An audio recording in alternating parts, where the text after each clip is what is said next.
Good morning, students. Today we are going to learn about 10th Standard Economics, Unit 4, Government and Taxes.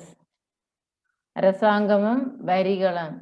Learning objectives: to understand the role of the government and development policies. வளர்ச்சி கொள்கைகள் மற்றும் அரசாங்கத்தின் பங்கு பற்றி புரிந்து கொள்ளுதல். To gain knowledge about tax and its types. வரி மற்றும் அதன் வகைகளை பற்றிய அறிவை பெறுதல். To study how is tax levied. வரி எவ்வாறு விதிக்கப்படுகிறது என்பதை பற்றி புரிந்து கொள்ளுதல். To gain insight into black money and tax evasion. கருப்பு பணத்திற்கும் வரி ஏய்ப்பிற்கும் உள்ள நோக்கத்திற்கான அறிவை பெறுதல். To know the difference between the tax and other payments. வரிக்கும் மற்ற கட்டணத்திற்கும் உள்ள வேறுபாட்டை தெரிந்து கொள்ளுதல். To understand the taxes and its development. வரிகளும் மற்றும் அவற்றின் முன்னேற்றம் பற்றியும் புரிந்து கொள்ளுதல். Introduction. Tax is levied by government for the development of the state's economy. The revenue of the government depends upon direct and indirect taxes. Direct taxes are levied on income of the persons, and the indirect taxes are levied on goods and services, by which the government mobilizes its financial resources. ஒரு நாட்டினுடைய பொருளாதார முன்னேற்றம் அடைய செய்வதற்கு அரசாங்கத்தால் வரி விதிக்கப்படுகிறது. அரசனுடைய வருமானமானது நேர்முக மற்றும் மறைமுக வரிகளை சார்ந்து உள்ளது. நேர்முக வரியானது தனிநபரின் வருமானத்திலும், மறைமுக வரியானது பண்டங்கள் மற்றும் பணிகள் மீதும் விதிக்கப்படுகின்றது. இதன் மூலம் அரசாங்கம் அதன் நிதி ஆதாரங்களை திரட்டுகிறது. Role of government in development policies. Number 1, defense. வளர்ச்சி கொள்கைகளில் அரசாங்கத்தின் பங்கு. Role of government in development policies. Number 1, defense. பாதுகாப்பு அல்லது இராணுவம். This is an essential security function to protect our nation from our enemies. The Union government is responsible for creating and maintaining defense forces. எதிரிகளிடமிருந்து மக்களை பாதுகாப்பது இராணுவத்தின் அத்தியாவசிய பணியாக கருதப்படுகிறது. பாதுகாப்பு படைகளை உருவாக்குவதற்கும் பராமரிப்பதற்கும் மத்திய அரசாங்கமே பொறுப்பு வகிக்கின்றது. Number 2, foreign policy. அயல் நாட்டு கொள்கை. In today's world, we need to maintain friendly relationships with all the other countries in the world. இன்றைய உலகில் நாம் அனைத்து உலக நாடுகளுடனும் நட்பான உறவை பராமரிப்பது என்பது மிக மிக அவசியம். We should also maintain cordial economic relationships through exports and imports, sending and receiving investments and labor. ஏற்றுமதி மற்றும் இறக்குமதி செய்வதன் மூலமும் மூலதனம் மற்றும் உழைப்பை பரிமாற்றம் செய்வதன் மூலமும் நாம் நல்ல பொருளாதார உறவினை பராமரிக்க முடியும். This service is also provided by the Union government. இந்த சேவையை மத்திய அரசாங்கம்தான் செய்கிறது. Conduct of periodic elections. அவ்வப்போது தேர்தல்களை நடத்துகின்றது. India is a democratic country. India ஒரு ஜனநாயக நாடு. We elect our representatives to parliament and state assemblies. Similarly, the state governments conduct elections to local bodies within the state. நாடாளுமன்றம் மற்றும் சட்டமன்றத்திற்கு பிரதிநிதிகளை மக்கள் தான் தேர்ந்தெடுக்கின்றார்கள். இதேபோல் மாநில அரசுகள் உள்ளாட்சி மன்றங்களுக்கு தேர்தலை மாநிலத்திற்குள்ளாகவே நடத்துகின்றது. நம்பர் 4, லா அண்ட் ஆர்டர், சட்டம் மற்றும் ஒழுங்கு. Both the union and state governments enact numerous laws to protect our rights. Property signed to regulate our economy and society. To settle disputes, the union government has a vibrant judicial system.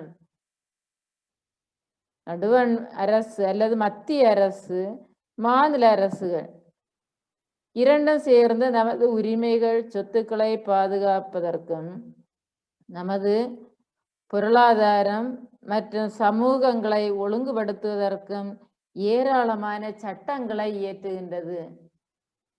State governments take the responsibility for administering the police force in respective states. மாநில அரசுகள் காவல்துறையை நிர்வகிக்கும் பொறுப்பையும் ஏற்றுக்கொள்கின்றது. Number 5, public administration and provision of public goods, பொது நிர்வாகம் மற்றும் பொது பண்டங்களை வழங்குதல். The government generally administers the economy and society through various departments. For example, revenue department, schools, hospitals, rural development and urban development. அரசாங்கம் பொதுவாக பல்வேறு துறைகள் மூலம் பொருளாதாரத்தையும் சமூகத்தையும் நிர்வகிக்கின்றது. வருவாய்த்துறை, பள்ளிகள், மருத்துவமனைகள், கிராம வளர்ச்சி மற்றும் நகர்ப்புற வளர்ச்சி போன்றவைகள் எடுத்துக்காட்டுகளாக திகழ்கின்றது. The local governments provide public goods like local roads, drainage, drinking water and waste collection and disposal. உள்ளூர் அரசாங்கங்கள் உள்ளூர் சாலைகள், வடிகால் அமைப்பு, டிரைனேஜ், வடிகால் அமைப்பு, குடிநீர், drinking water and waste collection, குப்பை சேகரிப்பு, அண்ட் டிஸ்போசல், அகற்றுதல் போன்ற பொது பணிகளை வழங்குகிறது. Number 6, redistribution of income and poverty alleviations, வருமான மறுபகிர்வு மற்றும் வறுமை ஒழிப்பு. Governments collect various taxes to finance the various activities mentioned earlier. பல்வேறு நடவடிக்கைகளுக்கு நிதியளிக்க அரசாங்கங்கள் பல்வேறு வகையான வரிகளை வசூல் செய்கின்றது. The taxes are collected in a way that the high income people can bring in more tax revenue to the government than the poor. ஏழைகளை விட அதிக வருமானம் உடையவர்கள் அரசாங்கத்திற்கு அதிக வரி செலுத்தக்கூடிய வகையில் வரி வசூலிக்கப்படுகிறது. The governments also spend money such that the poor are given some basic necessities of life like food, shelter, clothing, education, healthcare, and monthly income to the very poor persons. சில அடிப்படை தேவைகளான உணவு, தங்குமிடம், உடை, கல்வி, சுகாதார பாதுகாப்பு, ஹெல்த் கேர் மற்றும் மாத வருமானம், மந்த்லி இன்கம் போன்றவற்றினை ஏழைகளுக்கு வழங்குவதற்காக கவர்மெண்ட் ஆனது பணத்தை செலவிடுகின்றது. Thus collecting taxes and spending for the poor to reduce poverty, வறுமையை குறைப்பதற்கான நடவடிக்கைகளையும் அரசு மேற்கொள்கிறது.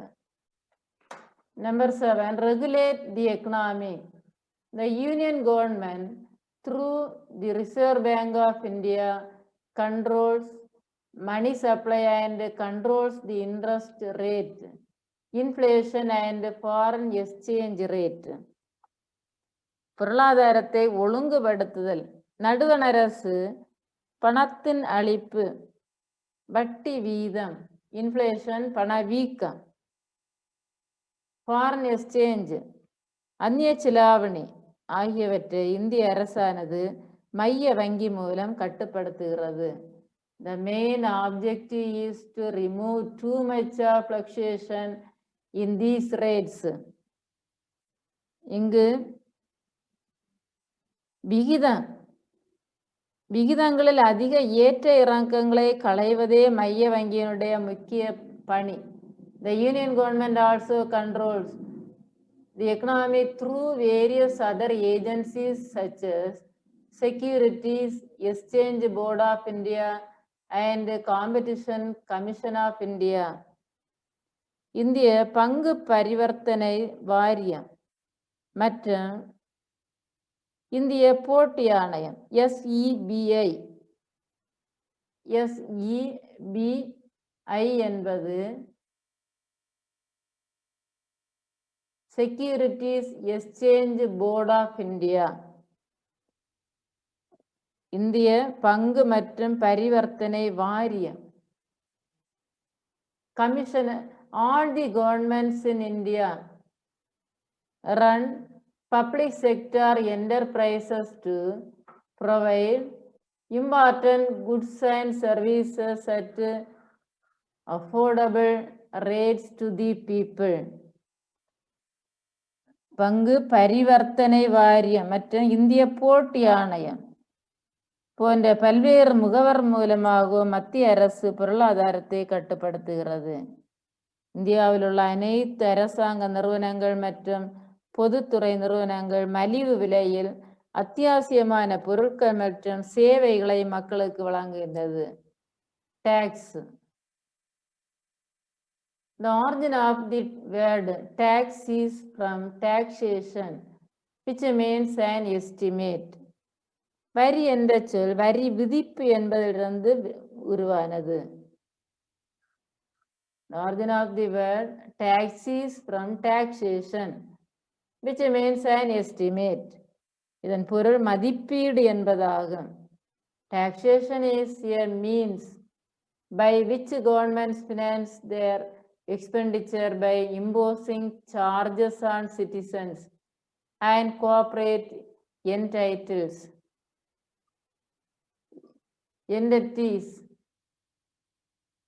Taxation is a means by which governments finance their expenditure by imposing charges on citizens and corporate entities.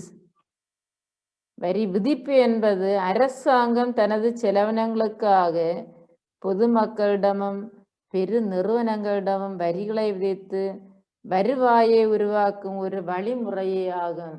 The main purpose of taxation is to accumulate funds for the functioning of the government machinery.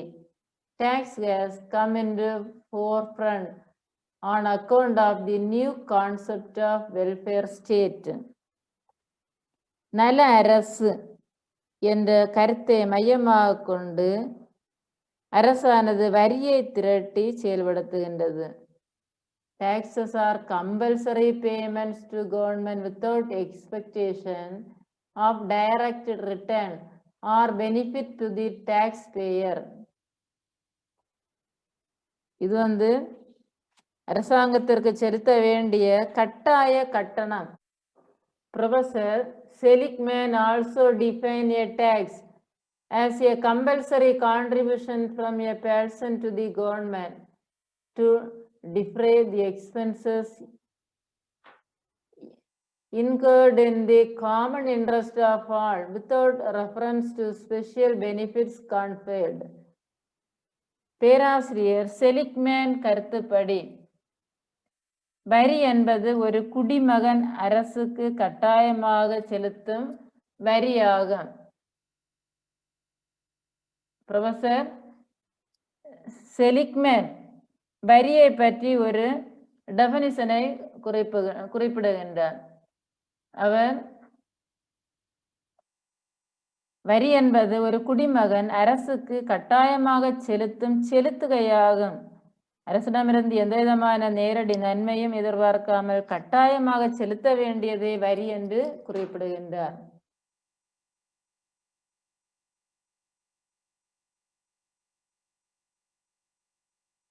Tax system. Every type of tax has some advantages and some disadvantages. ஒவ்வொரு வகையான வரியும் சில நன்மைகள் மற்றும் தீமைகளை பெற்றுள்ளது. So, we have a tax system that is a collection of variety of taxes. From Adam Smith, many economists have given list of canons of taxation. It is important to recall those common among them for discussion here. Number 1, canon of equality, Samattuva Vidhi. Since tax is a compulsory payment, all economists agree that equity is the cardinal principle in designing the tax system. The rich should pay more tax revenue to government than the poor, because rich has more ability than the poor to pay the tax. வரி ஒரு கட்டாய கட்டணம் என்பதால் வரிமுறையை வடிவமைப்பதில் சமத்துவம் என்பது முதன்மை என்பதை அனைத்து பொருளாதார வல்லுநர்களும் ஒப்புக்கொள்கிறார்கள். பணக்காரர்கள் ஏழைகளை விட அதிகமான வரியை அரசாங்கத்திற்கு செலுத்த வேண்டும். ஏனென்றால் ஏழைகளை விட பணக்காரர்களுக்கு அதிக வரி செலுத்தும் திறன் உள்ளது. நம்பர் 2, canon of certainty, உறுதி விதி. Government should announce in advance the tax system so that every taxpayer will be able to calculate how much tax amount one may have to pay during a year to the government. ஒரு வரி செலுத்துவோரும் ஒரு வருடத்தில் எவ்வளவு வரி தொகையை அரசாங்கத்திற்கு செலுத்த வேண்டும் என்பதை கணக்கிட ஒவ்வொரு அரசாங்கமும் வரி முறையை முன்கூட்டியே அறிவிக்க வேண்டும். Number 3, canons of economy and convenience, சிக்கன மற்றும் வசதி விதி. வசதி விதி, convenience. If the tax is simple, then the cost of collecting taxpayer cost plus tax collector cost will be very low. Further, tax should be collected from a person at the time he gets enough money to pay the tax. This is called a canon of convenience. A convenient tax reduces the cost of collecting tax. வரி எளிமையானதாக இருந்தால் வரி வசூலிப்பதற்கான செலவு மிக குறைவாக இருக்கும். ஒரு நபருக்கு வரி செலுத்த போதுமான பணம் கிடைக்கும் நேரத்தில் அவரிடமிருந்து வரி வசூலிக்கப்பட வேண்டும். இது வசதியான வரி என்று அழைக்கப்படுகிறது. ஒரு வசதியான வரி வரி வசூலிக்கும் செலவையும் குறைக்கிறது. Number 4, canons of productivity and elasticity, உற்பத்தி திறன் மற்றும் நெகிழ்ச்சி வரி.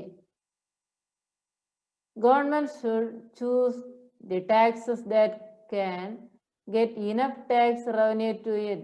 It should choose a few taxes that can fetch more tax revenue instead of loads of taxes. This is canon of productivity. Tax is paid by the people out their incomes. Therefore, the tax system should be designed in such a way that the people automatically pay more tax revenue if their incomes grow. This is called canon of elasticity. அரசாங்கம் போதுமான வரி வருவாயை பெறக்கூடிய வரிகளை தேர்வு செய்ய வேண்டும். நிறைய வரிகளுக்கு பதிலாக அதிகமான வரி வருவாயை பெறக்கூடிய சில வரிகளை தேர்வு செய்ய வேண்டும். இது உற்பத்தி திறன் வரி என்று அழைக்கப்படுகிறது. மக்கள் தங்களுடைய வருமானத்திலிருந்து வரி செலுத்துகிறார்கள். எனவே மக்களுக்கு வருமானம் அதிகரித்தால் மட்டுமே தானாக அதிக வரி வருவாய் செலுத்தும் வகையில் வரி அமைப்பு வடிவமைக்கப்பட வேண்டும். இது நெகிழ்ச்சி வரி என்று அழைக்கப்படுகிறது. Why taxes? வரிகள் ஏன் விதிக்கப்படுகிறது? States and their functional equivalents throughout history have used money provided by taxation to carry out many functions. வரலாற்று காலத்திலிருந்தே நாடுகளும் அதற்கு இணையாக செயல்படும் அரசுகளும் வரி விதிப்பின் மூலம் பெற்ற நிதியிலிருந்தே பல செயல்களை நிறைவேற்றி இருக்கின்றது.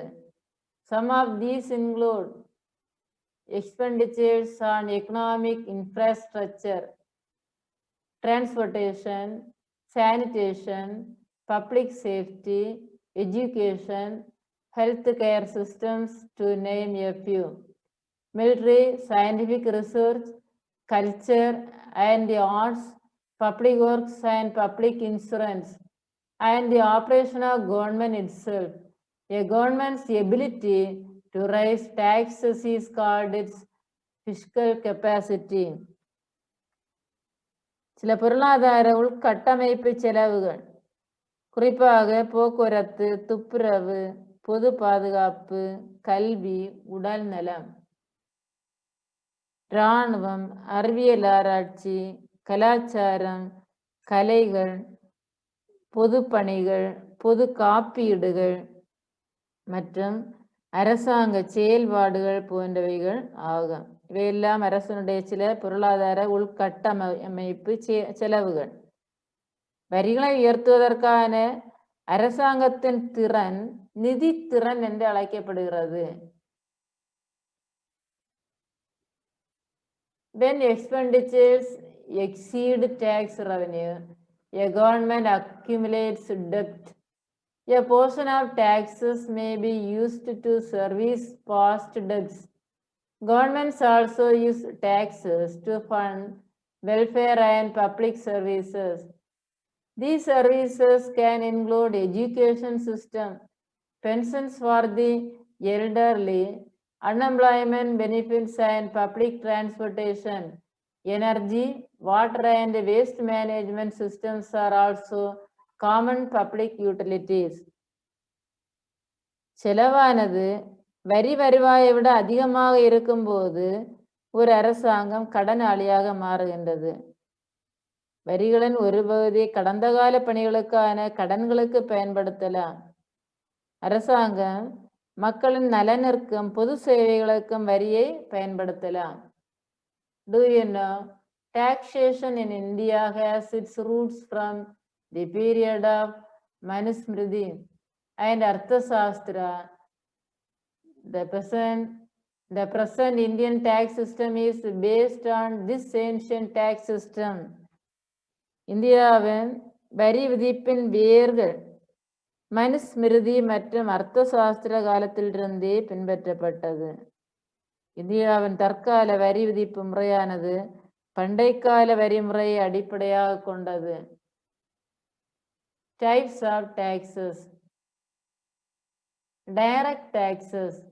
A tax imposed on an individual or organization which is paid directly is a direct tax. நேர்முக வரி என்பது ஒரு தனிநபர் அல்லது நிறுவனத்தின் மீது நேரடியாக விதிக்கப்படுவதாகும். The burden of a direct tax cannot be shifted to others. இவரையை மற்றவர் மீது மாற்ற முடியாது. J.S. Mill defines a direct tax as one which is demanded from the very persons who it is intended or desired should pay it. Some direct taxes are income tax, wealth tax and corporation tax. பேராசிரியர் J.S. மில்லின் கருத்துப்படி நேர்முக வரி என்பது யார் மீது வரி விதிக்கப்பட்டதோ அவரே அந்த வரியை செலுத்துவதாகும் என்று குறிப்பிடுகின்றார். வரி செலுத்துபவரே வரியை ஏற்க வேண்டும், வரிச்சுமையை ஏற்க வேண்டும் என்று குறிப்பிடுகின்றார். எக்ஸாம்பிள்ஸாக சில நேர்முக டைரக்ட் டாக்ஸஸ் கொடுத்துருக்குது. Some direct taxes are income tax வருமான வரி, வெல்த் டேக்ஸ் சொத்து வரி, அண்ட் கார்பரேஷன் டேக்ஸ் நிறுவன வரி. இதில் direct taxes. Do you know in India income tax was introduced for the first time in 1860 by Sir Thomas Wilson in order to meet the losses sustained by the government on account of the mutiny of 1857. இந்தியாவில் முதலாக வருமான வரி 1860ஆம் ஆண்டு sir James Wilson என்பவரால் அறிமுகப்படுத்தப்பட்டது. 1857 பெருங்கலகம் ஏற்பட்டது. இந்த கலகத்தின் போது ஏராளமான இழப்புகள் ஏற்பட்டது, உயிரிழப்பு, பொருளிழப்பு.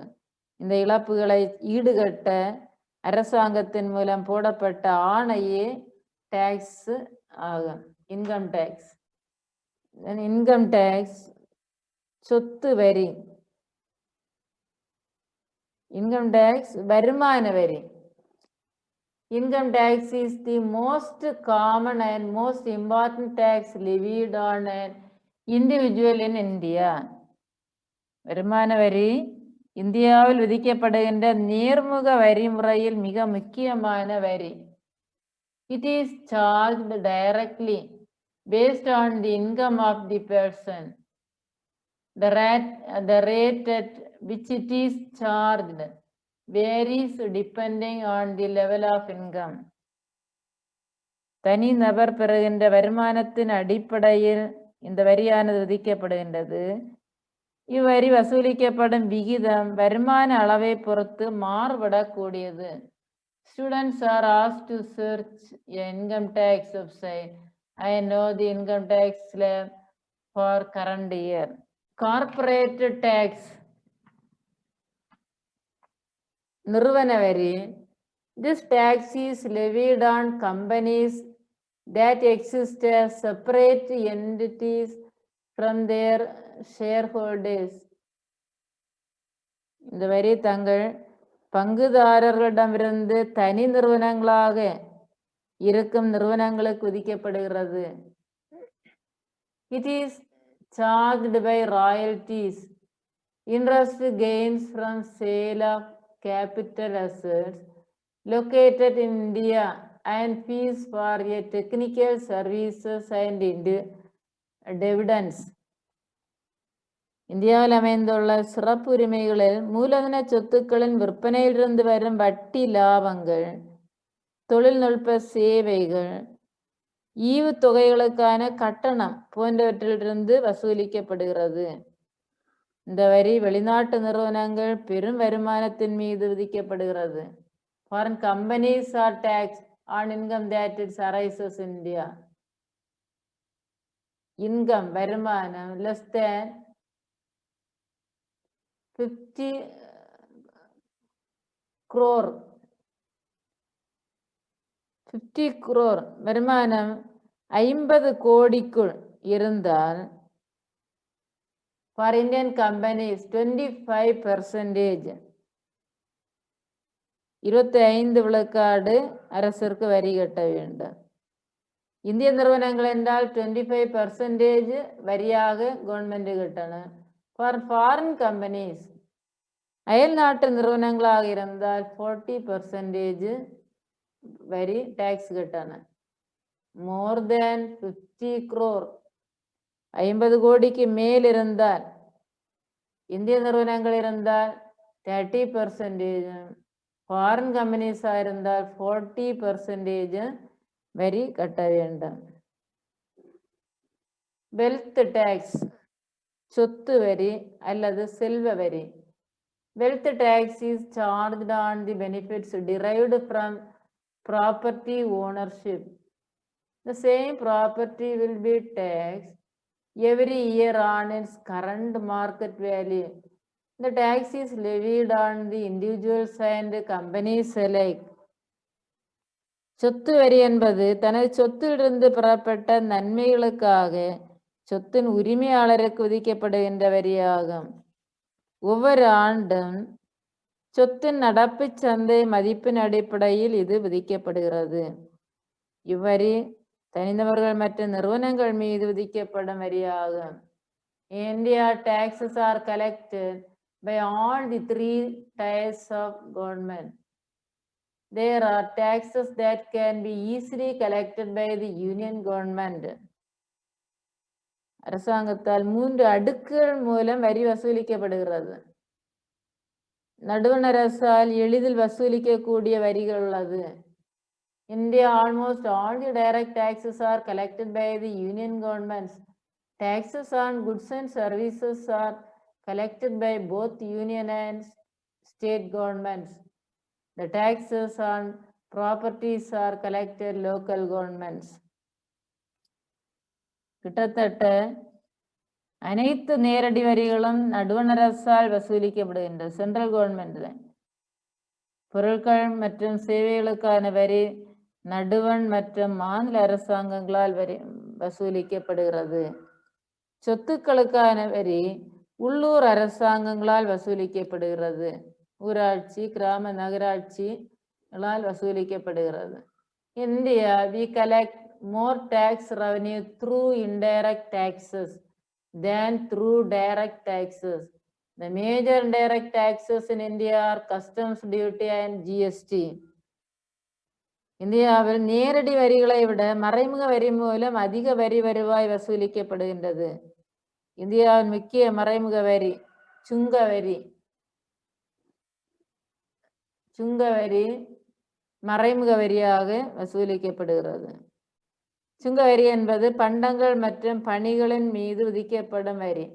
அதுதான் ஜிஎஸ்டி என்று கூறுவார்கள்.